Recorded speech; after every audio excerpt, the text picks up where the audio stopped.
अस्मद्गुरुभ्यो नमो नमः। कृष्णो रक्षतनो जगत्त्रयगुरुः कृष्णं नमस्याम्यहम्। कृष्णे नामरशत्रुवो नियता कृष्णाय तस्मै नमः। कृष्णादेव समुद्भितं जगदिदं कृष्णस्य दासोऽस्यहम्। कृष्णे तिष्ठति विश्वमेतदखिलं हे कृष्ण संरक्ष माम्। आपदामपहत्तारं दातारं सर्वसम्पदां लोकाभिरामं श्रीरामं भूयो भूयो नमाम्यहम्। मनोजवं मारुततुल्यवेगं जितेन्द्रियं बुद्धिमतां वरिष्ठं वातात्मजं वानरयूथमुख्यं श्रीरामदूतं शिरसा नमामि। खड्गं चक्रगदेषु चापपरिगान् शूलाम्बुशुण्डीं शिराः शङ्खं सन्धदतिङ्करे श्रियमाणां सर्वाङ्गभूषां नृणां नीलाश्माद्युतिमास्य पादादशाङ्कसेवा महाकालिकां यामस्तौतास्वपिते हरौ कमलजो हन्तुं मधुं कैटभम्। सर्वमङ्गलमाङ्गल्ये शिवे सर्वार्थसाधके शरण्ये त्र्यम्बके देवी नारायणि नमोऽस्तुते। जयत्यतिभलो रामो लक्ष्मणश्च महाबलः राजा जयति सुग्रीव राघवेनाभिपालिता। दासोऽहं कौसलेन्द्रस्य रामस्लाकृष्टकर्मणः हनुमान् शत्रुसैन्यानां निहन्तं मारुतात्मजः। अस्मद्गुरुभ्यो नमो नमः। जय श्रीमन्नारायण। श्रीमात्रे नमः। అఖిలాండ కోటి బ్రహ్మాండ నాయకి ఆర్తత్రాణ పరాయణి ఆది మధ్యాంతరహితిని అలాగే సకల జనులనందరినీ కూడా రక్షించే ఆది పరాశక్తికి పాదపద్మములకు నమస్సుమాంజలులను సమర్పిస్తూ ఆచార్యులకు పెద్దలు అందరినీ కూడా స్మరిస్తూ గురువులందరికీ కూడా పాదాది వందనాలను చేస్తూ స్థానిక జగిత్యాల సిటీ ఛానల్ వారి యొక్క ఆధ్వర్యంలో దేవీ నవరాత్రుల యొక్క ఉత్సవ సందర్భంగా ఒక్కొక్క రోజు అమ్మవారి యొక్క వైభవాన్ని ఒక్కొక్క విధముగా తెలుసుకోవడానికై ఉపేక్షించి ఈ యొక్క జగిత్యాల సిటీ ఛానల్ వారి యొక్క ఆధ్వర్యంలో భక్తులందరికీ ఆస్తిక మహాశయులందరికీ కూడా అమ్మవారి యొక్క అనుగ్రహాన్ని కృప చేయడానికై అందరికీ కూడా అమ్మవారి యొక్క వైభవాన్ని అలాగే నవరాత్రులలో ఏ రోజులలో ఏ అమ్మవారి యొక్క ఆరాధన చేసుకోవాలని ఒక చిన్న సంకల్పం ద్వారా ఇంటిలో కానీ మంటపాలలో కానీ అమ్మవారి యొక్క అనుగ్రహాన్ని పొందడానికై స్థాపన విధి విధానాలన్నీ కూడా ఎలా తెలియపరచాలనే ఒక ఆంక్ష చేత కోరిక చేత అందరికీ కూడా తెలియజేయడానికై స్థానిక జగిత్యాల సిటీ ఛానల్ వారి యొక్క ఆధ్వర్యంలో ఈ యొక్క బృహత్తర కార్యక్రమాన్ని సంకల్పం చేసుకున్నాం మనమందరం కూడా. ఎందుకంటే నిన్ననే చెప్పుకున్నాం కర్త కార్యచేవా అని. అంటే ఏదైనా కార్యక్రమాన్ని చేయాలంటే చేసేటి వాళ్ళు ఎంత ముఖ్యమో దాన్ని ప్రేరేపించే వాళ్ళు కూడా అంతే ముఖ్యం. అటువంటి కార్యక్రమాన్ని నిర్వహణ చేయడానికై మన స్థానికంగా ఏర్పాటు చేసినటువంటి దూరదర్శిని ద్వారా అందరికీ కూడా అందజేయాలి, అమ్మవారి యొక్క అనుగ్రహం అందరికీ అందాలి అని ఒక మంచి సంకల్పం చేత వీరి యొక్క జగిత్యాల ఛానల్ వారి యొక్క ఆధ్వర్యంలో ఈ యొక్క కార్యక్రమాన్ని శ్రీకారం చుట్టడం జరిగింది. ఎక్కడైనా కానీ అమ్మ దయ ఉంటే అన్నీ ఉన్నట్టే అని చెప్పి ప్రతిసారి కూడా మనం చెప్పుకుంటూ వచ్చాం. ఇతకు పూర్వం కూడా చెప్పిన విషయాలలో కూడా అమ్మవారి యొక్క వైభవాన్ని అమ్మవారి యొక్క కరుణా రసామృతాన్ని తెలియజేసే విధంగా పెద్దలు అనుగ్రహించినటువంటి మార్గం చేత మనందరం కూడా తెలియచేసుకుంటున్నాం. అటువంటిది అమ్మవారు మొదటి రోజునాడు శైలపుత్రిగా, రెండవ రోజునాడు బ్రహ్మచారిగా ఉంటూ ఆరాధన చేస్తున్నారు. అలాగే ఇంకొక విధానం చేత కూడా ఇక్కడ అమ్మవారి యొక్క ఆరాధన కార్యక్రమాన్ని నిర్వచించారు పెద్దలు. అంటే శ్రీ విద్యా సాంప్రదాయం ప్రకారంగా దేవతామూర్తుల యొక్క ఆరాధనను ఒక విధంగా, అలాగే చండికా స్వరూపిణి దుర్గా స్వరూపిణిగా ఒక విధానంగా ఏర్పాటు చేయడం జరిగింది. ఏది చేసినా కానీ ముగ్గురమ్మల మూలపుటపం అయినటువంటి ఆదిపరాశక్తికి ఆ యొక్క ఆరాధన అనేది చెందుతుంది. మొదటిది మనం చెప్పుకుంటూ వచ్చాం శైలపుత్రి బ్రహ్మచారిణి అని. అలాగే ఇంకో విధంగా బాలా త్రిపుర సుందరి అని, గాయత్రీదేవి అని, అన్నపూర్ణాదేవి అని, అలాగే లలిత త్రిపుర సుందరిగా, మహాలక్ష్మిగా, సరస్వతిగా, దుర్గామాతగా, మహిషాసుర మర్ధనిగా, అలాగే శ్రీ యొక్క ఆరాధనను చేసుకుంటారు. మొదటి రోజు నాడు శైలపుత్రితో పాటుగా వారి యొక్క ఆరాధన చేయడం, బాల త్రిపుర సుందరి యొక్క ఆరాధన చేయడం అనేది విధి విధానాల్లో ఉంది. మనకేంటంటే వ్యక్తి ఒకరే కావచ్చు, కానీ తన స్థానాన్ని బట్టి పిలుపు మారుతూ ఉంటుంది. ఒక వ్యక్తి ఉన్నాడు అనుకోండి, ఆ వ్యక్తికి కొడుకు పుడితే ఆయన నాన్నగా అవుతాడు. ఆ కొడుకు ఇంకొక కొడుకు పుడితే తాతగా అవుతాడు. ఒక చెల్లె ఉంటే ఆయన అన్నగా మారుతాడు. అలాగే ఇంకా వరుసలుగా చూస్తున్నా ఒక్కొక్క విధమైనటువంటి రూపాన్ని ఒక రూపాన్ని ధరించిన వివిధమైనటువంటి పేర్ల ద్వారా ప్రేరేపించడం ద్వారా జరుగుతుంది. ఒక దగ్గర మామగారిగాను, ఒక దగ్గర అన్నగారిగాను, ఒక దగ్గర బావగారిగాను ఉంటారు. అలాగే వ్యక్తి ఒకరే కానీ స్థానాలు వేరు అయినప్పుడు వారి యొక్క పిలుపు మారుతుంది. అలాగే అమ్మవారు స్వరూపం ఆదిపరాశక్తిగా ఉన్న కొన్ని స్థానాలలో వెళ్ళేటసరికి ఉపాసన విధానాన్ని పరిరక్షించే విధంగా, ఉపాసన అంటే అమ్మవారి ఆసనము అంటే ఆ యొక్క దేవతామూర్తి, మనం ఏదైతే ఆరాధన చేస్తున్నటువంటి మూర్తి ఉందో, ఏదైతే ఆరాధన చేస్తున్నటువంటి మంత్రం ఉందో, ఆ మంత్ర దేవత యొక్క అధిష్టాన్ని కోరుతూ దగ్గరగా వెళ్ళి చేసేటువంటి క్రియనే ఉపాసన. అటువంటి ఉపాసనను చేసే విధి విధానాల్లో కొన్ని వ్యత్యాసాలు ఉన్నా కానీ వెళ్ళేది మాత్రం చివరికి అమ్మవారి యొక్క చరణ సన్నిధానానికే వెళ్ళడం జరుగుతుంది. అందుకే అమ్మవారి యొక్క శరణాగతి చేయడం ద్వారా అందరికీ కూడా ఉత్కృష్టమైనటువంటి ఉన్నతమైనటువంటి అభివృద్ధి, ఆధ్యాత్మిక చింతన, ధర్మపరాయణమైనటువంటి అనుజ్ఞ కలిగినటువంటి బుద్ధి కలగజేస్తుంది అమ్మవారు. మనకు ఏ లోపం ఉన్నా కానీ అమ్మవారి దగ్గరికి వెళ్ళి, అమ్మా నేను ఇలా చేద్దామనుకుంటున్నాను, కానీ నా దగ్గర ఉన్నటువంటి లోపం ఇదమ్మా, దీన్ని సరిదిద్దే బాధ్యత నీది, సరిదిద్ది నీ యొక్క అనుగ్రహాన్ని నా పైన కృపచేసి తల్లి అని చెప్పి మనసారా వేడుకున్నట్టయితే అమ్మవారు తప్పగా అనుగ్రహించి మనకు కావలసినటువంటి విధానాన్ని, మనలో ఉన్నటువంటి లోపాన్ని తొలగించి మంచి ఉన్నత స్థితిని కలుగజేసి అమ్మవారిని అక్కున చేర్చుకునేటువంటి విధానంగా ఉంటుంది తల్లి. అటువంటి ఆదిపరాశక్తి ముగ్గురు కూడా త్రిమూర్తిక స్వరూపాన్ని కలిగి ఉంది. అంటే సృష్టి స్థితి లయకారకులైనటువంటి బ్రహ్మ విష్ణు స్వరూపము, బ్రహ్మ విష్ణు మహేశ్వర స్వరూపాన్ని కూడా కలగజేసుకొని, అలాగే ఉన్నతమైనటువంటి శిరోధార్యాన్ని కలగజేస్తూ అనుగ్రహాన్ని కృపచేస్తుంది తల్లి.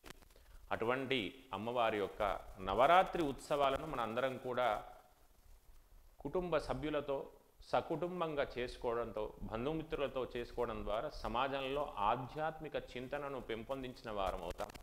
దానితో పాటుగా సనాతనమైనటువంటి హైందవ ధర్మాన్ని కూడా ముందు తరాల వారికి ఒక అవలంబనం చేసే విధంగా ఏర్పాటు చేసినటువంటి ఘనత మనందరికీ కూడా లభిస్తుంది.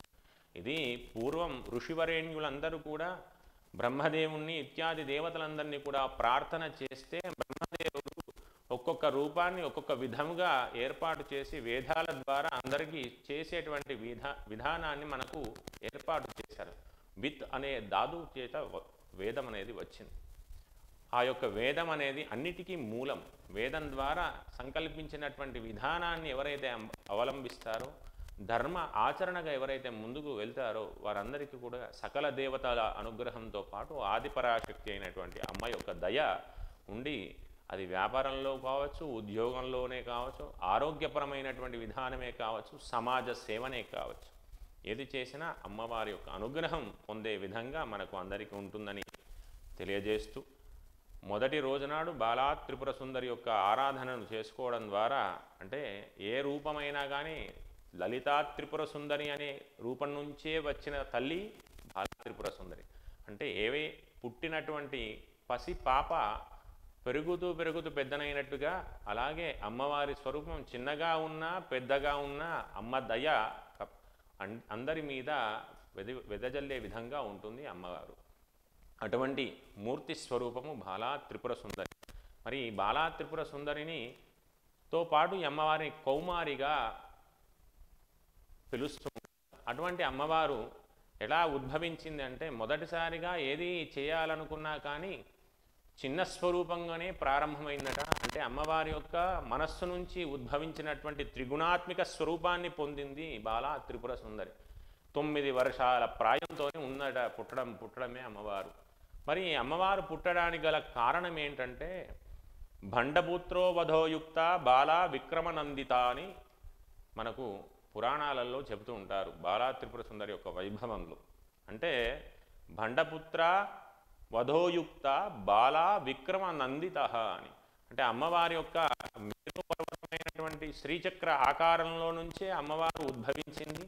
ఆ అమ్మవారు పైన ఉన్నటువంటి 3 ద్వారాల ద్వారానే ఆ అమ్మవారు పైకి రావడం జరిగింది. అందుకే అమ్మవారు ధారణ కూడా ఎలా ఉంటుందంటే అరుణా కిరుణాజ్వాలై రంచిత తావకాశ వితృత జపపటీక పుస్తక భీతిహస్త ఇతర వరాఢ్యాం పుల్ల కల్హార సంస్థ వివతు బాల నిత్య కళ్యాణ శీల అని అంటారు. అంటే అరుణ కిరణాజ్వాల అమ్మవారు వచ్చేటప్పుడు ఎలా ఉంటుందంటే సూర్యోదయంలో ఉన్నటువంటి సూర్యుని యొక్క ప్రతిబింబం ఏ విధంగా అయితే ప్రకాశవంతంగా కిరణాలను వెదజల్లుతూ ఉందో అమ్మవారి యొక్క ముఖ వర్చస్సు అలాగా వస్తూ ఉందట. ఆమె అలా నడుచుకుంటూ వస్తే బాలా త్రిపుర సుందరి జ్వాలా రంచితావాకాశ అని, అంటే అమ్మవారి యొక్క నేత్రాలన్నీ కూడా చూస్తూ ఉంటే ఎలా ఉంటుందంటే ఒక ప్రకాశవంతమైనటువంటి జ్వాల వెలుగుతే ఏ విధంగా అయితే ఒక ప్రకాశమైనటువంటి జీవితాన్ని కలగడానికి కృప చేసినట్టుగా ఒక ఆదరణ జరుగుతుందో అటువంటి కన్నుల చేత ప్రకాశవంతమైనటువంటి కన్నుల చేత అమ్మవారు ఉందట. వితుత జపపటి పుస్తకాస్తబీత, అంటే అమ్మవారి యొక్క చిన్న తనం కదా, నవవర్షప్రాయంలో ఉన్నది అమ్మవారు. ఆ అమ్మవారు నవవర్షప్రాయంలో ఉండడం ద్వారా ఏంటంటే చిన్నపిల్లలకు అభ్యాసాన్ని చేసేది ఏంటంటే అభ్యాససారుని విద్య అని అంటారు. అంటే విద్యకు ప్రాకారమైనటువంటి ఓంకార స్వరూపాన్ని కలిగినటువంటి బీజాక్షరాలతో కూడినటువంటి మంత్రాన్ని ఉపదేశం చేసింది బాలా త్రిపుర సుందరి. అటువంటి పుస్తక ధారణి అయి జపమాల ధారణి అయి అందరికీ కనిపిస్తుందట. వరద అభయ హస్తాలను పట్టుకొని ఉందట అమ్మవారు. ఎవరైతే నన్ను శరణు చేరుతారో నా శరణు చొచ్చుతారో వారందరినీ కూడా నేను కాపాడుతాను, కాపాడి రక్షిస్తాను అని చెప్పి అమ్మవారు ఆ యొక్క స్వరూపాన్ని వెదజల్లే విధంగా చెప్పారు. అలాగే ఇతర వరాఢ్యాం పుల్హ కల్హార సంస్థ, అంటే అమ్మవారు ఒక కలహారం అనే ఒక పుష్పంలో ఒక తామర పువ్వు ఎలాగైతే ఒక్కొక్క రకంగా శతపత్రమును కలిగినటువంటి వాడు ఎలాగైతే సూర్యుడు మిత్రుడు అయినటువంటి కమలం ఉందో అలాగే కలహారం అనే ఒక పుష్పంలో ఒక తామర పుష్పంలో అమ్మవారు కూర్చొని ఉందట బాలా త్రిపుర సుందరి. 9 సంవత్సరాల వయస్సు కలిగినటువంటి ప్రాయాన్ని కలిగి ఉందట అమ్మవారు. ఆ అమ్మవారిని చూస్తూ ఉంటే మనసులో ఆత్మతత్వ జ్ఞానాలన్నీ కూడా ఉద్భవిస్తాయట. ఆ అమ్మవారి యొక్క దయ శ్రీచక్ర ఆరాధనలో సమారూఢ సర్వాయుధ పరిష్కృత అని, శ్రీచక్రంలో ప్రధానంగా అయినటువంటి శ్రీవిద్యకు బీజాన్ని కలిగజేసేది బాలా త్రిపుర సుందరి. ఆ బాలా త్రిపుర సుందరి హృదయశక్తిని ప్రాణశక్తితో పాటుగా మనందరికీ కూడా జీవశక్తిని అందజేసేటువంటి శక్తి కలిగినది అమ్మవారు. అంటే హృదయం నందు అమ్మవారిని ఉంచుకొని ఆ ప్రార్థన చేసినట్టయితే ఆ పరాశక్తి యొక్క ప్రాణశక్తి మనలోకి వచ్చి అమ్మవారు మనతో పాటుగా ఉండి మన జీవన శక్తిని కూడా ఉద్భవంగా చేస్తే ప్రఖ్యాతాన్ని మనలో ఉన్నటువంటి యశస్సును ప్రజ్ఞను పెంచే విధంగా చూస్తుందట తల్లి. అటువంటి ఆ యొక్క అమ్మవారు శ్రీచక్రంలో బిందువు త్రికోణము అష్టత్రికోణములో మధ్యలోగా ఉండి అమ్మవారు బయటకు వచ్చిందట. అయితే లలిత పరభట్టారిక ఎవరైతే ఉన్నారో అయితే ఇది రావడానికి గల కారణం ఏంటి అనంటే అమ్మవారు బాలా త్రిపుర సుందరిగా ఉద్భవించడానికి గల కారణం ఏంటంటే రాబోయేటువంటి తరాల వారందరికీ సనాతన ధర్మాన్ని కూడా తెలియజేయడానికై మనకు ఒక రాక్షసత్వాన్ని హరించజేయడానికై అమ్మవారు ఉద్భవించినారు. అంటే మరి రాక్షసత్వం అంటే ఎక్కడో లేదు, మనలోనే ఉంది.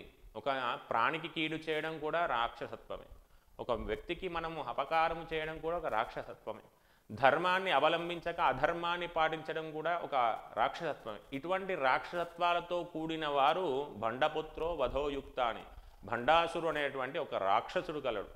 ఆయన యొక్క కొడుకులు 30 మంది. ఆ 30 మంది కూడా అజ్ఞాన మాలిన్యాలను అలాగే ద్వైత ప్రాముఖ్యతను కలిగి చండాది విషయాలన్నింటినీ కూడా చేస్తూ సకల జీవచర సృష్టికి నష్టాన్ని కలిగజేస్తూ ఉండేవారట ఆ బండపుత్రుడి యొక్క కుమారులు.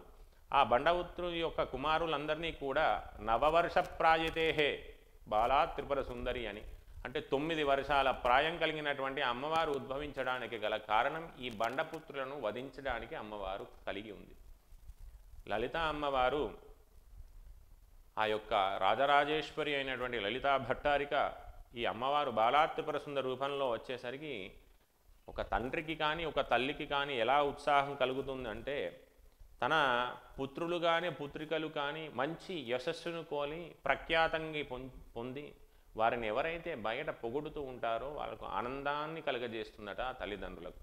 అలాగే అమ్మవారి యొక్క మనస్సు నుంచి ఉద్భవించింది బాలా త్రిపుర సుందరి. ఆ బాలా త్రిపుర స్వరూపము ఎలా ఉందంటే, విగ్రహ ఆరాధనే కావచ్చు, అమ్మవారు ఎలా ఉంటుందంటే, ఆ అమ్మవారి దగ్గర ఉపాసన చెయ్యాలి అని అంటే ఆమెను ఫస్టు శ్రీచక్ర ఆరాధనలో మొదటగా శ్రీచక్ర ఆరాధనలో చేసి ఆ తర్వాత బాలాస్వరూపంగా మొదలో ఉంచుకోండి మనసులో.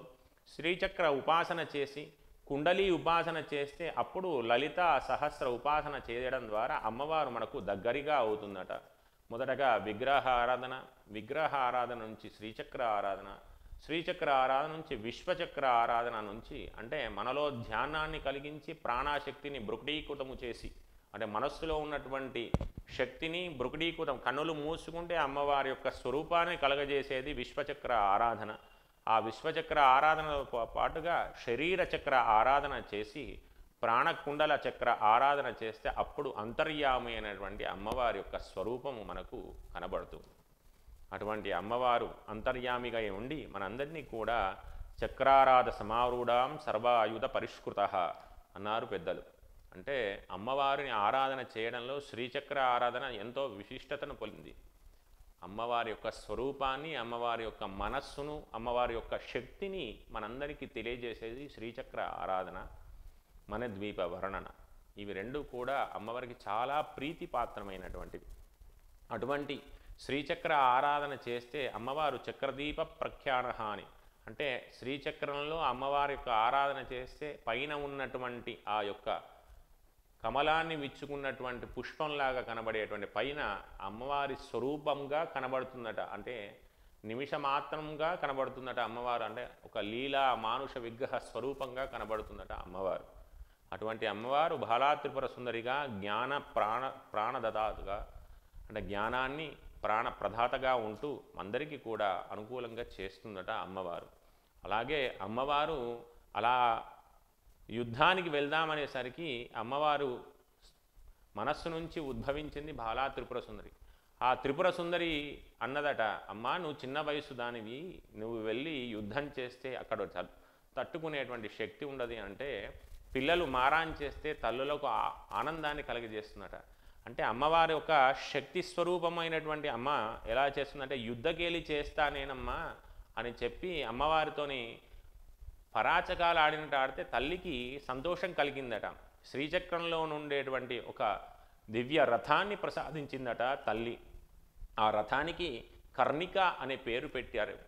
ఆ కర్ణిక అయినటువంటి రథాన్ని హంసలు 1000 హంసల ద్వారా ఆ యొక్క రథం నడుస్తుందట. హంసలు కూడా ఎలా అంటే ఉచ్ఛ్వాస నిశ్వాసల ద్వారా మన శరీరంలో ఉన్నటువంటి ప్రాణశక్తిని నిలిపి, అంటే ప్రాణమునందు అమ్మవారు ఉంది అని తెలియజేయడానికి సంకేతంగా అమ్మవారు ఆ హంసలను వెళ్ళారట. ఆ తర్వాత అమ్మవారు వెళ్ళిన తర్వాత అక్కడ ఈ హంస రథాన్ని కూడా ఎలా వర్ణించింది తల్లి అంటే, బిందువు త్రికోణము అష్టత్రికోణమైనటువంటి మేరువు పైన శ్రీచక్రం పైనటువంటి 3 మూలల ద్వారా ఈ యొక్క రథాన్ని సృష్టించి ఇచ్చిందట తల్లి. ఆ రథం పైన ఎక్కి అమ్మవారు వెళితే అక్కడ అనుకూలమైనటువంటి స్థితిగా 1000 హంసలతో కూడినటువంటి రథాన్ని తీసుకొని వెళ్తుందట. మరి ఈ 1000 హంసలు ఏంటంటే జ్ఞాన ప్రాణప్రదాతలుగా ఉండి ఇచ్ఛాశక్తి మనకు క్రియాశక్తి కూడా కలగజేసే విధంగా ఉండాలి. అందరూ కూడా భగవతి అయినటువంటి అమ్మవారి యొక్క ఆరాధన చేస్తే ఉచ్ఛ్వాస నిశ్వాసలలో కూడా అమ్మవారి యొక్క వైశిష్టాన్ని తెలుస్తూ ఉండాలి అని చెప్పి సంకేతంగా అమ్మవారు రథాన్ని చేసి బయలుదేరిందట. మరి బండపుత్రో వధోయుక్త, ఈ బండపుత్రులైనటువంటి 30 మంది ఒక్కొక్క పుత్రుడు వారి యొక్క సైన్యాన్ని అంతా కూడా పెనవేసుకుని వచ్చి ఆ సైన్యంతో పాటుగా అమ్మవారి పైన యుద్ధాన్ని చేయడానికి వచ్చాడట బండపుత్రులంతా కూడా. అప్పుడు అమ్మవారు ఒక్కసారిగా నారాయణ అస్త్రాన్ని ప్రయోగించడం ద్వారా ఈ 30 మంది పుత్రులు ఎవరైతే ఉండే బండగా పుత్రులు అయితే ఎవరైతే ఉన్నారో బండపుత్రుల యొక్క సర్వ సైన్యమంతా కూడా, సర్వ సైన్యాలన్నీ కూడా హరించిపోయాట ఒక నారాయణ అస్త్రం చేతనే. అటువంటి ఆ నారాయణాస్త్ర ప్రయోగాన్ని చేసిందట అమ్మవారు. ఆ నారాయణాస్త్ర ప్రయోగం ద్వారా ఆ యొక్క అస్త్ర ప్రయోగం వలన సకల సైన్యం అంతా కూడా భ్రష్టుపచ్చి ప్రాణాపాయంతో ఆహాకారాలు పెడుతూ చనిపోయారట. మరి తర్వాత అమ్మవారు ఒక అర్ధచంద్రాకారంతో కలిగినటువంటి ఒక బాణాన్ని తీసుకొని, ఒక శరాన్ని తీసుకొని ఆ అమ్మవారు కదంబవన సృష్టికలకర్త కదంబవన చారిణి ముని కదంబ కాదంబిని నిదంబ విజిత భూధారా సురజిత తంబిత సేవిత నవంబురహ లోచన అభివాంబుద్ధ శ్యామల త్రిలోచా కుటుంబిని త్రిపురా సుందరి ఆశ్రయే. అంటే అమ్మవారి యొక్క ఆశ్రయాన్ని ఎవరైతే పొందుతారో, శరణాగతి పొందుతారో వారందరికీ కూడా ఉన్నతమైనటువంటి స్థితిని ప్రసాదిస్తారట. అది ఎంత శత్రువు కానీ, తనకు ఎంత ఆపదను కలగజేసేటువంటి వాడు కానీ, చనిపోయేటప్పుడు గజాసురుడు శ్రీమద్ భాగవతంలో గజాసురుని యొక్క వధ జరుగుతున్నప్పుడు ఆ యొక్క స్వామి ఎన్నో 100 సంవత్సరాల పాటు ఆ చెరువులో మొసలితోని కరిపించుకుంటూ ఉంటూ సర్వ బాధలు అనుభవిస్తూ ఉన్నాడు. ఆ సమయంలో ఒక్కసారి శ్రీహరిని తలిచి, తామి నీవు తప్ప నన్ను రక్షించేవాడెవరూ లేరు అనగానే, ఇన్ని సంవత్సరాలుగా తలవని వాడు ఇప్పుడే నన్ను తలుస్తున్నాడే, ఏదో ఆపద వచ్చిందని చెప్పి అనుకోకుండా వాడు నన్ను భక్తితో ప్రేమతో పిలిచాడే, వాడిని రక్షించే బాధ్యత నాదని చెప్పి శ్రీకిం చెప్పడు శంఖచక్రములను చేదో ఇది సంధింపడు అని చెప్పి, అంటే లక్ష్మీ అమ్మవారితో ఆడుతూ ఉన్న సమయంలో కూడా తాను ఒక భక్తితో ప్రేమతో, స్వామి నీవే తప్ప ఇక నన్ను బతికించేవాడు లేడు, నీవే తప్ప నన్ను రక్షించేవాడు లేదని ఆ యొక్క గజేంద్రుడు అంటే ఆ స్వామి సిరికింజెప్పడు పక్కకున్నటువంటి లక్ష్మీ అమ్మవారికి కూడా చెప్పకుండా త్రుటిలో క్షణమాత్రంలో కూడా ఆలోచించకుండా అమ్మవారిని వదిలిపెట్టి శంఖచక్రములను కూడా పట్టకుండా ఎట్లయితే వెళ్ళి ఆ గజేంద్రుడిని రక్షించాడో, అదేవిధంగా అమ్మవారు కూడా తన శరణాగతిని పొందితే త్రిపురా సుందరి ఆశ్రయే అని ఆ అమ్మవారిని ఎప్పుడైతే ఆశ్రయాన్ని పొందుతారో అమ్మవారు అంతే అక్కున పెట్టుకొని ఒక చిన్న పిల్లవాడిని ఎలాగైతే ఒక తల్లి లాలన చేస్తుందో ఆ విధంగా చేస్తుందట తల్లి. మరి ఆ యొక్క అర్ధచంద్రాకారంతో కూడినటువంటి శరాన్ని తీసుకొని అమ్మవారు ఒక్కసారి ప్రయోగాన్ని చేయగానే ఆ అర్ధచంద్రాకారంలో ఆ బండపుత్రులైనటువంటి 30 మందికి కూడా తన కనుల ముందు 30 మంది బాలా త్రిపుర సుందరులు 30 బాణాలతోనే తనకు వేస్తున్న యొక్కటువంటి భావన చేత పొంది వారు హతులయ్యారట. అటువంటి బాలా త్రిపుర సుందరి యొక్క ఆరాధనను మనమందరం కూడా చేయవలసిందిగా మనవి చేస్తూ, అంటే ఇంకొకటి ఏంటంటే ఒక్కొక్క ఎలా ఉందంటే ఆ 30 మంది భండాసురుల యొక్క కొడుకులను హతము చేసే సమయంలో అమ్మవారు శరం వేస్తే ఎలా ఉందంటే, ఒక సూర్యుండు 7 జీవులకు తానొక్కడై తోచుపోలిక ఏకకాలంబునన్ అనగానే, అంటే వేసింది ఒక అమ్మవారే, వేసిన శరము ఒకటే, కానీ బండపుత్రులందరికీ కూడా 30 మంది దేవతలు 30 బాల త్రిపుర సుందరిగా 30 బాణాలుగా కనబడి వారంతా కూడా హతులైనారట. అటువంటి అరుణకిరణ జ్వాలే రంజితాహ, అటువంటి శక్తిని కలిగినది బాలా త్రిపుర సుందరి. అటువంటి బాలా త్రిపుర సుందరి యొక్క ఆరాధనను మొదటి రోజునాడు మనమందరం కూడా కౌమారీ పూజగా చేసుకోవడం ఎంతో ఉన్నతమైనటువంటి స్థితిని కలగజేస్తుంది మనందరికీ కూడా. ఆ అమ్మవారిని అంటే ఎలా అంటే ఏకవర్షే 1 సంవత్సరం ఉన్న బాలికను వదిలిపెట్టి 2 సంవత్సరాలు కలిగినటువంటి బాలికను తీసుకొని కుమారీ పూజ చేయాలి అని చెప్పి ఉంది. మరి ఈ కుమారీ పూజ మొదటి రోజు మాత్రమే చేయాలి అంటే కాకుండా ప్రతి దినము కూడా, అంటే అమ్మవారు బాలాస్వరూపంగా ఎప్పుడు 9 వర్షాలు కలిగే ఉంటుందట అమ్మవారు. అటువంటి 9 సంవత్సరాల ప్రాయం కలిగేంత ఎవరైతే ఉంటారో వారందరినీ తీసుకొని పూజ చేయాలని చెప్పి శాస్త్రంలో ఉంది, పురాణాల్లో చెప్పబడుతుంది. అంటే కొందరు ఏం చేస్తుంటారంటే ప్రాణీయ భావంలో మొదటి రోజునాడు 2 సంవత్సరాల వయసు వారిని, రెండవ రోజునాడు 3 సంవత్సరాల వారిని, 3వ రోజు 4 సంవత్సరాల వారిని తీసుకువచ్చి కుమారీ పూజ చేస్తారు. అంటే అభివృద్ధిగా ఒక్కొక్క రోజు నాడు ఒక్కొక్క వయస్సు కలిగిన కన్యాకామణులను తీసుకువచ్చి కుమారి పూజను చేస్తారట. ఆ పూజ చేయడం ద్వారా అమ్మవారు ఎంతో సంతుష్టురాలవుతుంది. ఒక రాజు తన రాజ్య భ్రష్టాన్ని పొందితే కుమారి పూజ చేయడం ద్వారా, సుహాసిని పూజ చేయడం ద్వారా మళ్ళీ తిరిగి ఆ యొక్క వైభవాన్ని పొందాడు అమ్మవారి యొక్క అనుగ్రహం చేత. అటువంటి అమ్మవారు 9 రూపాయలుగా మనకు కుమారి తత్వాన్ని తెలిసే విధంగా చేస్తుంది. ఎందుకంటే చిన్నపిల్లలకు ప్రేరణాశక్తి, గ్రహణ శక్తి ఎక్కువగా ఉంటుంది. అంటే ఎవరైనా కానీ ఏదైనా చేస్తూ ఉంటే వినేటువంటి అభ్యాసం అంటే చేసి నేర్చుకోవడానికి ఏ విధంగా చేస్తామో ఆ విధానాన్ని కూడా వ్యక్తపరచడానికి చేస్తూ ఉంటారు పిల్లలంతా కూడా. అటువంటి అమ్మవారి యొక్క చిన్న స్వరూపంగా బాలా త్రిపుర సుందరి ఉన్నది. అటువంటి అమ్మవారికి కౌమారి పూజ అంటే ఎంతో ఇష్టం. అటువంటి ప్రీతిపాత్రమైనటువంటి కుమారి పూజను మొదటి రోజునాడు కుమారిగా, రెండవ రోజునాడు త్రిమూర్తిగా, మూడవ రోజునాడు కళ్యాణిగా, నాలుగవ రోజునాడు రోహిణిగా, ఐదవ రోజునాడు కాళికగా, ఆరవ రోజునాడు చండికగా, ఏడవ రోజునాడు శాంభవిగా, ఎనిమిదవ రోజునాడు దుర్గగా, తొమ్మిదవ రోజునాడు సుభద్రగా ఒక్కొక్క నామాన్ని పెట్టి అమ్మవారి ఆరాధన చేస్తారు కుమారి తత్వాన్ని. అటువంటి కుమారి తత్వాన్ని చేసేటువంటి విధానాన్ని మనందరికీ దేవీ భాగవతంలో, మార్కండేయ పురాణంలో, అంటే చండీ సప్తశతి అనే ఒక అద్భుతమైనటువంటి పారాయణంలో, అంటే అమ్మవారి యొక్క అనుగ్రహాన్ని పొందే విధంగా ప్రాంతాలను బట్టి పేరు మారినా కానీ దుర్గా సప్తశతి అని కొందరు ఉంటారు, దేవీ సప్తశతి అని కొందరు ఉంటారు. ఇవి ఏది చేసినా కానీ ఆ 700 శ్లోకాలతో కూడినది చండీ పారాయణం. అటువంటి చండీ పారాయణం ఎంత ఉన్నతమైనటువంటి స్థితిని కలగజేస్తుందో అమ్మవారికి, అలాగే అంతా ఉన్నత స్థితిని కలగజేసేది ఈ కుమారి పూజ. ఈ కుమారి పూజను ఎవరైతే నవరాత్రులలో రోజు చేస్తూ ఉంటారో అటువంటి వారికి అమ్మవారి యొక్క దయ ఎల్లకాలం ఉండి ఉన్నత స్థితిని కలగజేసే విధానాన్ని అమ్మవారు ఏర్పాటు చేస్తుంది. అందుకే అమ్మవారి యొక్క శ్లోకాన్ని ఏం చెప్తారంటే శంకరాచార్య స్వామివారు సర్వజ్ఞతాం సతిశివా వాక్పటుం ప్రసూతే దేవీం తద్భగ్రీం సరిసునయే ప్రణామ కించుస్ఫురణమకుటాం జ్వలితా మాతపత్రం ద్వైచామరే చ మహతిం వసుధాం దదామి.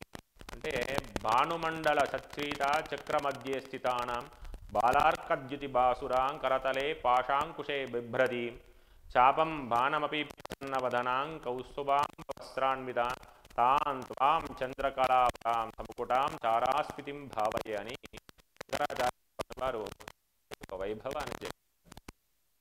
మండల చక్రమధ్యే స్థితాన, సూర్య భగవానుడైతే ఎలాగైతే ప్రకాశిస్తూ ఈ లోకాన్నంతా జగత్తునంతా కాపాడుతూ ఉన్నాడో, అంటే ప్రత్యక్షమైనటువంటి దైవాలు ఇప్పుడు మనం చూసేటువంటి దైవాలు ఇద్దరే, ఒకటి సూర్యుడు, రెండు చంద్రుడు. అలాగే ఆ యొక్క సూర్యచంద్రుల యొక్క ఉన్నత స్థితి, అంటే వారి యొక్క ప్రభావ కిరణాలు ఎలాగైతే సూర్యుడు ఆరోగ్యప్రదాతగా ఉంటాడు, చంద్రుడు ఔషధీ గుణాలతో కలిగినటువంటి వ్యవసాయ అభివృద్ధిని చేస్తాడు, మనస్కారకుడుగా ఉంటాడు చంద్రుడు. ఇరువురిగా ఉన్నటువంటి ఆ సూర్యచంద్రుల యొక్క తత్వాన్ని కలిగినది తల్లి. ఆ తల్లి సూర్య భగవానుడు ఎలాగైతే ప్రకాశిస్తూ అందరినీ ఆదరిస్తూ అందరికీ ఒక ప్రకాశవంతమైనటువంటి జీవితాన్ని ఎలా అయితే ప్రసాదిస్తున్నాడో అటువంటి జీవితాన్ని బాలా త్రిపుర సుందరి దేవి అందరికీ కృప చేస్తుంది. అటువంటి అమ్మవారి యొక్క మనం ఈరోజు తెలుసుకున్నాం. అలాగే అమ్మవారికి కుమారి పూజ, సుహాసిని పూజ అనేది ఎంతో ప్రీతిపాత్రమైనది. అటువంటి కుమారి పూజను ఒక్కొక్క రోజున ఇప్పుడు చెప్పిన విధంగా మొదటి రోజు కుమారిగా, రెండో రోజు త్రిమూర్తిగా, మూడవ రోజు కళ్యాణిగా, నాలుగవ రోజు రోహిణిగా వారి యొక్క ఆ నామాలను చెబుతూ ఆ నామస్వరూపంగా అమ్మవారిని ఆరాధన చేసి వారికి కావలసినటువంటి పుస్తక హస్త, అంటే పుస్తకమును వారి యొక్క కుమారికి ఇష్టమైన బట్టలను, వస్త్రాలను, వారితో పాటుగా వారికి కావాల్సినటువంటి ప్రీతిపాత్రమైనటువంటి పదార్థాలను, పండ్లను వాయనంగా ఇచ్చి కుమారి పూజ చేసుకోవడం ద్వారా అమ్మవారు సంతుష్టురాలవుతుంది.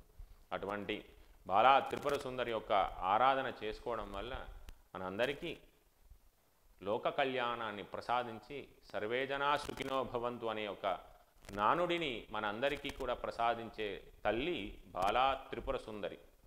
అటువంటి అమ్మవారి యొక్క ఆరాధన మొదటి రోజు నాడు చేసుకుంటాం. విధంగా రెండవ రోజు నాడు అలాగే బ్రహ్మచారిణిగా ఆరాధన చేసుకోవడం జరుగుతుంది. బ్రహ్మచారిణి అంటే శైలపుత్రిగా ఎలాగైతే ఉద్భవించిందో పర్వతరాజుగా అమ్మవారు, ఆ బ్రహ్మచారిణిగా ఉండి అమ్మవారు రూపాన్ని ధరించింది. ఆ బ్రహ్మచారిణి రూపాన్ని ధరించడానికి గల కారణం ఏంటంటే శివుని ఆరాధన చేస్తూ ఈశ్వరుడే నా భర్త, ఈశ్వరుడు లాంటివాడు కాదు, ఈశ్వరుడే నాకు కావాలని చెప్పి ఈశ్వరుడు ఎలాగైతే ఉంటాడో ఆ ఈశ్వరునికి సంబంధించినటువంటి విధానాన్ని నేను అవలంబించి ఈశ్వర సంబంధమైనటువంటి తపస్సును చేసి ఈశ్వరునికి నేను భార్యగా అవుతాను అని చెప్పి తపస్సు చేసినదే బ్రహ్మచారిణీ దేవి. అటువంటి బ్రహ్మచారిణీ దేవిని రెండవ రోజు నాడు ఆరాధన చేస్తాం మనమంతా కూడా. ఆ బ్రహ్మచారిణితో పాటుగా గాయత్రి మాత యొక్క ఆరాధనను చేసుకుంటాం మనమందరం కూడా.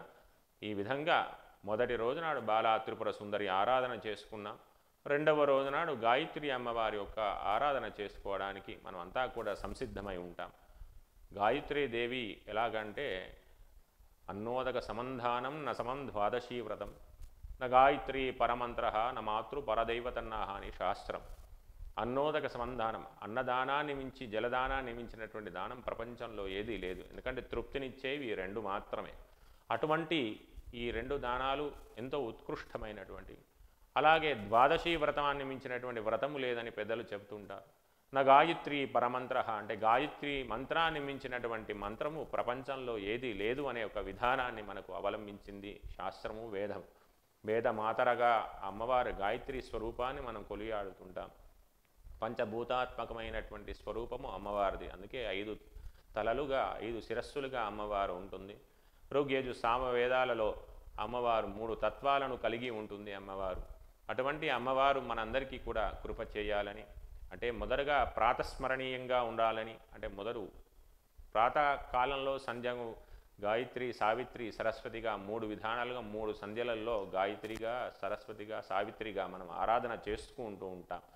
అమ్మవారు ఎప్పుడూ కూడా వేదమాతర, లోకమాతగా వేదాన్ని అందజేస్తుంది. అంటే వేదాన్ని అందజేయడానికి గల కారణం ఏంటంటే వేద శాస్త్రాలన్నింటినీ కూడా మనం పరిరక్షిస్తే, మనమంతా కూడా ధర్మపరాయణంగా పారాడితే మనందరికీ కూడా భగవద్ అనుగ్రహము లభిస్తుందనే తత్వాన్ని బోధించింది గాయత్రి అమ్మవారు. అందుకే ముక్త విద్రుమహేమ నీలా ధవలాఛాయై శ్రీముఖై అని గాయత్రిని మంచి రూపంతో ఆ మంచి శ్లోకం ద్వారా మనందరికీ కూడా అమ్మవారి యొక్క స్వరూపాన్ని వివరించి చెప్పడం జరిగింది.